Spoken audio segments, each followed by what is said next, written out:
Good evening and welcome to this very, very special show. We're in this wonderful college, Miranda, Delhi University, Miranda House. We used to be considered a breakout nation. Now we're considered in 2 years, everything's suddenly changed. Why is that?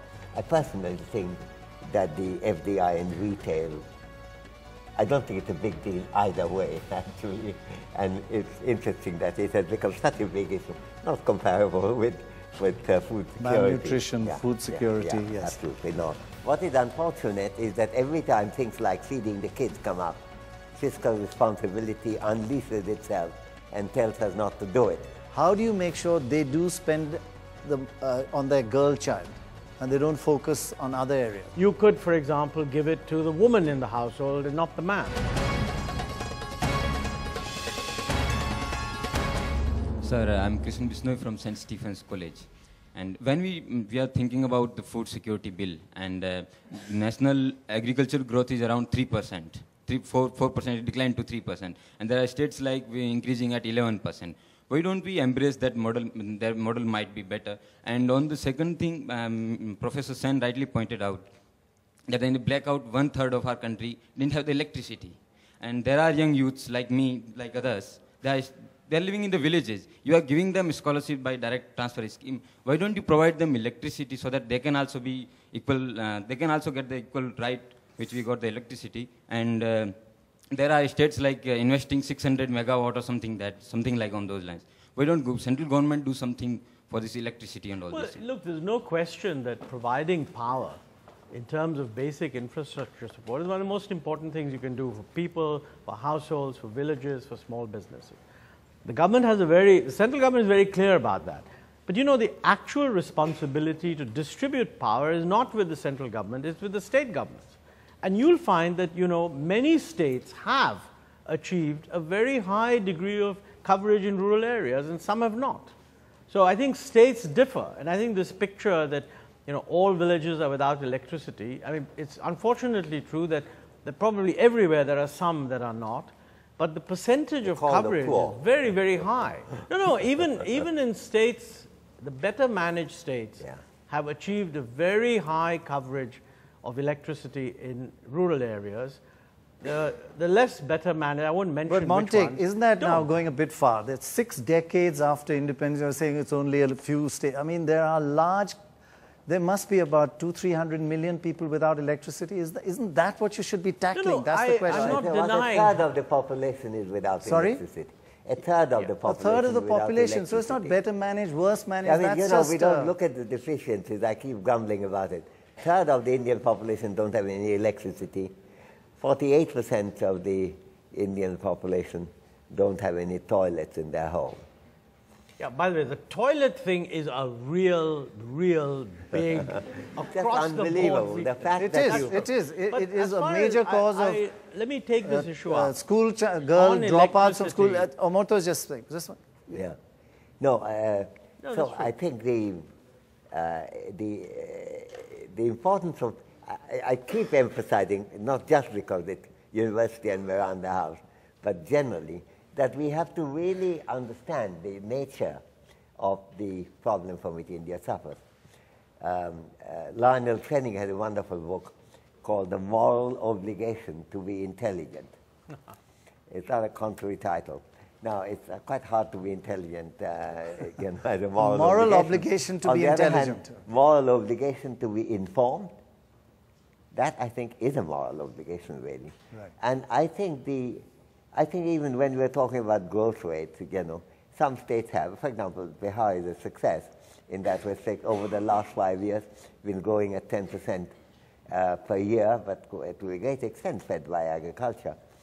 Now, in some ways, that won't catch the headline in which, say, Gujarat's success story would catch the headline, even though the rise in the rate of growth in Bihar, which was about 2% and is now 10%, is much more dramatic, where the Gujarat there's hardly any change. And in any case, Maharashtra is going about the same rate as Gujarat, and Uttarakhand is going faster, and Tamil Nadu and Kerala, which does a lot of social services, are going pretty close to Gujarat's rate of growth. But if you looked at the papers, that's not what their story will come true. I think it's extremely important to recognize what is happening where right now in India. And as Montek was saying, the better performing ones, worse performing ones. And these are things we have to discuss. Now, he was refusing to name them. I can understand as the deputy chairman of the planning commission, he doesn't want to get into hot water. That's certainly true. They're all dear to me. I mean, Not all, of course, dear. But some should be dearer than others. Jagriti from Delhi School of Economics. So, Montek sir, when you say it, ki you will be happy when the money goes to the women and girl child. So, but in a lot of cases where people have been displaced, we have seen that money is given as compensation and then it goes to the men and not the women because of all the societal conditions that we have. So, how do we cover up the space between the policy and the implementation? The policy is of course there and the implementation has to be done. So, there's a space, and so how do we cover that up? That, by the way, is the easiest thing to ensure, because one of the things that the identity number will also include, other than biometrics, etc., is the sex of the person.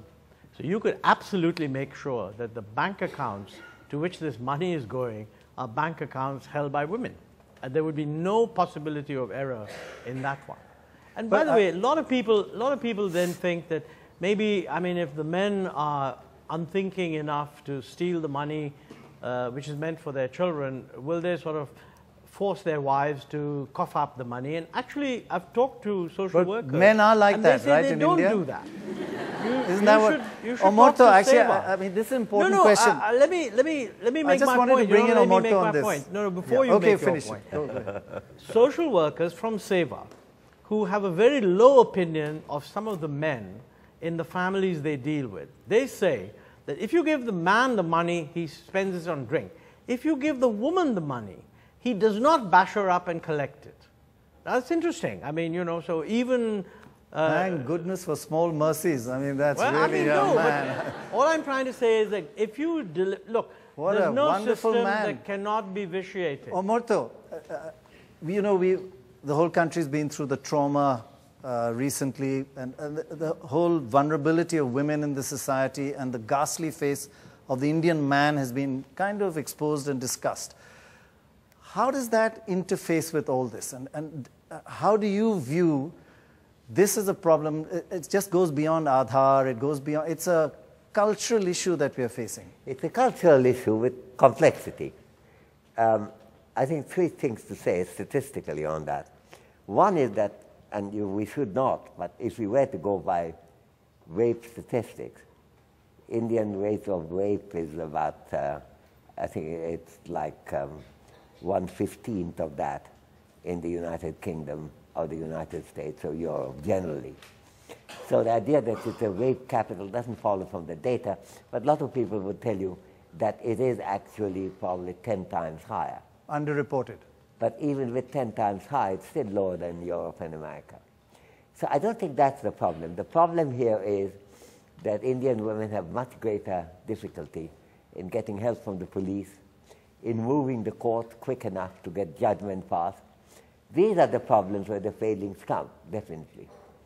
The second point to note is that there is a problem with not just the rapists exist in most countries in the world, but the fact that people went past when Nirbhaya was lying there with a friend, also wounded, that people went past without helping.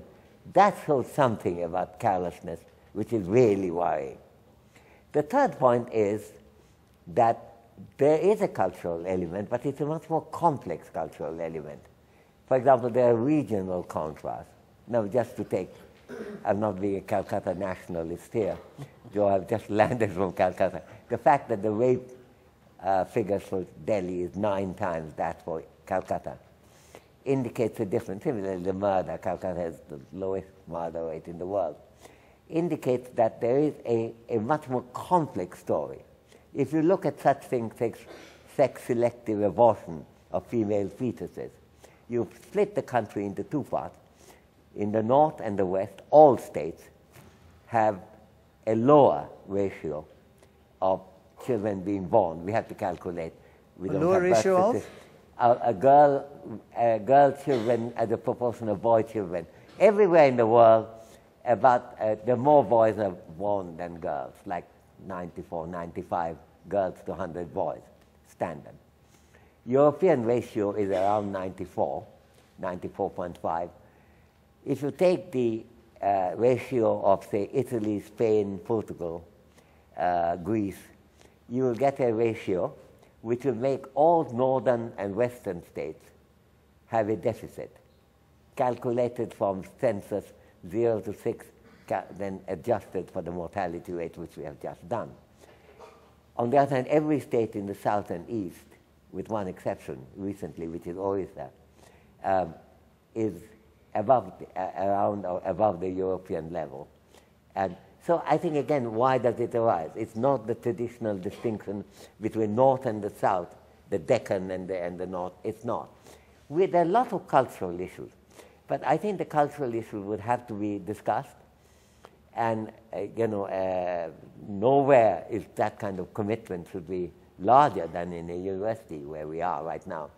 On the other hand, that should not prevent us from discussing those issues on which we could do something, like the policing, like the judicial system. I think the Justice Verma Committee began the discussion extremely well, bringing out a whole lot of issues that had been neglected. These are things we can do something about.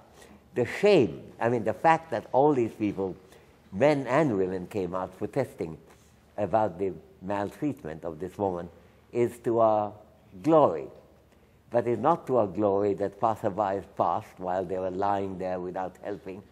It's not to our glory that when Dalit women had been violated and raped again and again, there have been relatively little noise, hardly any noise, a little item.